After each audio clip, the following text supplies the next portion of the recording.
संघ के विघटन के बाद 1991 में यूक्रेन ने स्वतंत्रता की घोषणा की, जिससे इस संघर्ष की शुरुआत हुई।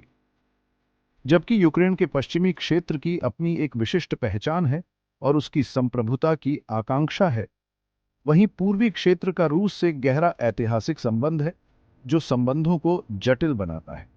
भौगोलिक दृष्टि से यूक्रेन की स्थिति रूस और यूरोप के बीच ने इसे प्रभाव की लड़ाई का मैदान बना दिया है। 2004 में यूक्रेन के विवादित राष्ट्रपति चुनाव ने ऑरेंज क्रांति को जन्म दिया, जिसमें निष्पक्ष चुनाव और पश्चिम की ओर रुख करने की मांग करने वाले प्रदर्शन हुए। यह घटना रूस के प्रभाव से हटकर यूरोप की ओर जाने की दिशा में एक बदलाव थी, जिसे मॉस्को ने चिंतित कर दिया।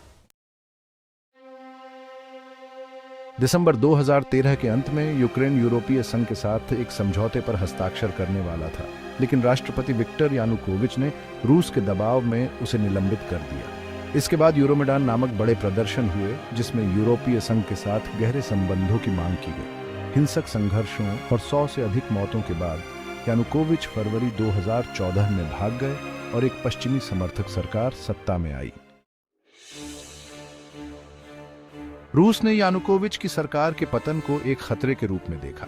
मार्च 2014 में रूस ने क्रीमिया को एक विवादास्पद जनमत संग्रह के बाद अपने साथ मिला लिया, जो एक रणनीतिक प्रायद्वीप है। रूस ने यूक्रेन के पूर्वी डोनबास क्षेत्र में अलगाववादियों का समर्थन किया, जिससे संघर्ष भड़क उठा। इस युद्ध में हजारों लोग मारे गए और रूस की कार्रवाई की अंतर्राष्ट्रीय स्तर पर निंदा की गई। सीज़फायर समझौतों के माध्यम से युद्ध को समाप्त करने की कोशिश की गई, जिन्हें मिन्स्क प्रोटोकॉल कहा गया, लेकिन ये असफल रहे। दोनों पक्षों ने शर्तों का उल्लंघन किया और पूर्वी यूक्रेन में संघर्ष जारी रहा, बिना किसी समाधान के। 2021 के अंत तक रूस ने यूक्रेन की सीमा के पास अपनी सेना जमा कर ली थी, जो एक आगामी आक्रमण का संकेत था। प्रमुख कारणों में नाटो का विस्तार और यूक्रेन का पश्चिम के साथ बढ़ता हुआ संबंध था। रूस की नेतृत्व, विशेष रूप से व्लादिमीर पुतिन, ने यूक्रेन को पूर्व सोवियत राज्यों पर रूस का प्रभाव बहाल करने के लिए आवश्यक माना।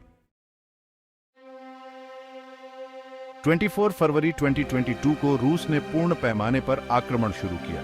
प्रारंभिक लक्ष्य था यूक्रेन को निरस्त्रीकरण और नाजीकरण करना, लेकिन इसे दुनिया ने आक्रामकता का एक बहाना माना। रूस की सेनाएं कई मोर्चों से बढ़ीं, लेकिन कीव के पास विशेष रूप से उक्रेनी प्रतिरोध का सामना किया। युद्ध एक लंबी और कठिन संघर्ष में बदल गया, न कि वह त्वरित विजय जिसे रूस ने अपेक्षित किया था। आक्रमण के जवाब में पश्चिमी देशों ने रूस पर प्रतिबंध लगाए और यूक्रेन को सैन्य सहायता प्रदान की। अंतर्राष्ट्रीय समर्थन से सशक्त यूक्रेनी सेना ने मजबूती से रक्षा की। यूक्रेनी राष्ट्रपति जेलेंस्की प्रतिरोध का प्रतीक बन गए, जिन्होंने अपनी जनता और पूरी दुनिया को एकजुट किया। अप्रैल 2022 तक रूस ने कीव से अपनी सेनाएं हटा ली, क्योंकि शहर पर कब्जा करने के प्रयास विफल हो गए थे। ध्यान पूर्वी यूक्रेन और डोनबास जैसे दक्षिणी क्षेत्रों पर केंद्रित हो गया। कुछ रूसी क्षेत्रीय लाभ के बावजूद यूक्रेन ने खार्किव और खेरसोन जैसे क्षेत्रों में सफल पलटवार किया।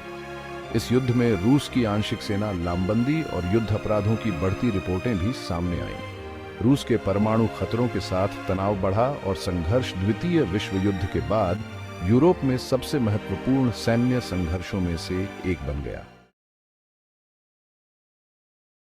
युद्ध ने लाखों लोगों को विस्थापित किया, गंभीर आर्थिक क्षति पहुंचाई और वैश्विक खाद्य आपूर्ति श्रृंखलाओं को बाधित किया। हजारों नागरिकों की मौत या घायल होने की रिपोर्टें आईं और यूक्रेन की बुनियादी ढांचे को भारी नुकसान हुआ। युद्ध जारी रहने के कई कारण हैं। भूराजनीतिक विवाद, रूस यूक्रेन के महत्वपूर्ण क्षेत्रों पर नियंत्रण चाहता है। भौगोलिक प्रतिस्पर्धा, रूस नाटो के विस्तार को एक प्रत्यक्ष खतरे के रूप में देखता है। यूक्रेनी संप्रभुता, यूक्रेन अपनी स्वतंत्रता और क्षेत्रीय अखंडता बनाए रखने के लिए दृढ़ संकल्पित है। रूस यूक्रेन युद्ध जटिल ऐतिहासिक, राजनीतिक और सांस्कृतिक कारकों में निहित है। 2022 में आक्रमण एक नाटकीय वृद्धि थी, लेकिन इसके मूल कारण सोवियत संघ के बाद के यूक्रेन के स्वतंत्रता, संघर्ष और पश्चिम की ओर रुख करने से जुड़े हैं। इसका परिणाम अनिश्चित बना हुआ है और युद्ध का समाधान यूरोप और वैश्विक सुरक्षा के लिए महत्वपूर्ण परिणाम लेकर आएगा।